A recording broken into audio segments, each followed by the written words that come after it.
ہو کے مرے گا۔ آپ سے کہتا ہوں کتنی بدعتیں ایجاد کر رکھی ہے، شادیوں میں ڈی جے بجاتے ہو، نبی کے گھر میں کبھی بجا اس طرح ڈھول تماشا کچھ ہوا؟ بلکہ تم میری قوم، میں تمہیں کیا نام دوں، میں تو بہت نرم طبیعت کا آدمی ہوں، لیکن بے غیرتی کی حد نہیں ہے۔ جس نبی کے گھر میں شادی میں ڈھول نہیں بجا، آج اس نبی کا کلمہ پڑھنے والی نبی کے نواسوں کی شہادت پہ ڈھول بجاتی ہے۔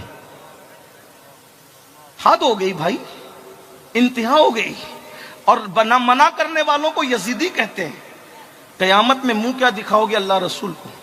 میرے بھائی بتاؤ، اللہ کے رسول علیہ السلام فرماتے ہیں بدعتی جہنم کا کتا ہے۔ کتنی بدعت ایجاد کی، شادیوں میں کیا بدعت، پٹاخے پھوٹ رہے ہیں، یہ شادیوں کی بدعت ہے۔ اور کتنی بدعت ہے، کن کن بدعتوں کا نام لیا جائے، ہیں حیرانی ہے۔ کہتے ہیں تو تکلیف ہوتی ہے۔ بدعت کی طرف نہ جاؤ، سنت سے جڑے رہو۔ جو سنت کے خلاف کرے گا مرتے وقت اس کی زبان پہ کلمہ نہیں آئے گا۔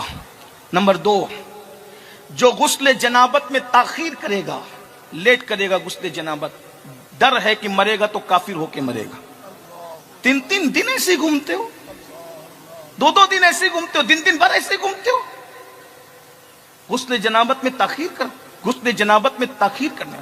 میرے مولا مشکل کشا کرم اللہ وجہ الکریم فرماتے ہیں، حیا کے پردے میں ان کا فرمان بیان کرو، کہتے ہیں میں نے کبھی رات کے ابتدائی حصے میں جنابت نہیں کی، ہمیشہ میں رات کے آخری حصے میں جنابت کرتا رہا کہ ادھر جنابت کا غسل فرض ہو اور ادھر کسی کا دل توڑنے والا مرے گا تو ڈر ہے کہ کافر ہو کے مرے۔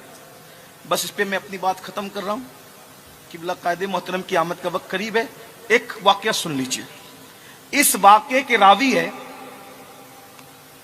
میرے مرشدوں کے مرشد، امام العاشقاں، امام العارفاں، سیدنا شیخ ابو بکر شبلی رضی اللہ تعالیٰ عنہ، جو مرید ہیں سید الطائفہ جنید بغدادی کے، وہ مرید ہیں سیدی سرکار سیدی سختی کے، وہ مرید ہیں امام معروف الکرخی کے، وہ مرید ہیں امام علی رضا کے، وہ مرید ہیں امام جعفر صادق کے اور بیٹے بھی ہیں، وہ مرید ہیں امام علی رضا، امام موسیٰ کاظم کے اور وہ بیٹے بھی ہیں، اور وہ مرید ہیں امام جعفر صادق کے اور وہ بیٹے بھی ہیں، وہ مرید ہیں امام باقر کے اور وہ بیٹے بھی ہیں، اور وہ مرید ہیں سیدنا امام زین العابدین کے اور وہ بیٹے بھی ہیں، اور وہ مرید ہیں اور بیٹے ہیں امام حسین کے، اور وہ مرید ہیں اور بیٹے ہیں مولا علی کے۔ یہ شجرہ ہے امام ابو بکر شبلی کا، امام العاشقاں اپنے دور کا۔ وہ راوی ہیں، تحریر کرنے والی ہستی ہے امام ابن الجوزی۔ یہ واقعہ امام ابن الجوزی نے لکھا ہے، اور اہل علم جانتے ہیں جوزی جملہ تلخ ہو تو اللہ معاف کرے، لیکن سمجھانے کے لیے بس کہہ سکتا ہوں، اس سے زیادہ امام ابن الجوزی تحقیق کے معاملے میں اتنے بے مروت ہیں کہ انہوں نے کبھی کسی کی رعایت ہی نہیں کی، ہے نا۔ ابن الجوزی نے کسی کی رعایت نہیں کی، چھان پھٹک کے معاملے میں بڑوں کو سائڈ کیا، اور نہیں میری تحقیق پہ پورا نہیں اترتا، میں نے نہیں لکھنا۔ دیکھ لیجئے آپ، ابن الجوزی انہوں نے لکھا اپنی کتاب میں، اور بھی لوگوں نے لکھا۔ اب سننا، دل توڑنے والا کیسے کافر ہوتا اور کیسے کیسے لوگ مرتے ہیں کفر میں۔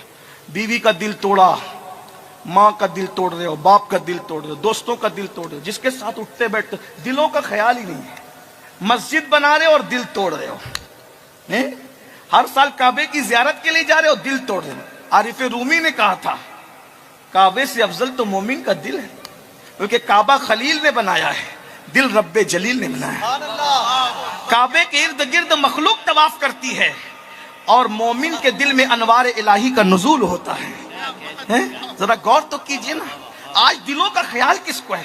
برادری کے نام پہ دل ٹوٹ رہے ہیں، مدرسوں کے نام پہ دل ٹوٹ رہے ہیں، تنظیموں کے نام پہ دل ٹوٹ رہے ہیں، ٹوپیوں کے نام پہ دل ٹوٹ رہے ہیں، جلسوں کے نام، کسی کو کسی کے دل کا خیال بھی ہے؟ یہ بھی عقیدہ ہے کہ یار دلوں میں رہتا ہے، پھر اس کے بعد دل توڑنا کون